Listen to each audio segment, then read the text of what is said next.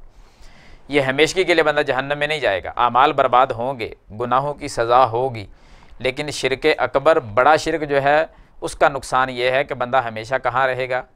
جہنم کے اندر. اللہ تعالی ہم سب کو شرک اکبر سے اور جو لوگ شرک اکبر میں مبتلا ہیں ان کو اپنی اصلاح کرنے کی توفیق عطا فرمائے. آمین یا رب العالمین.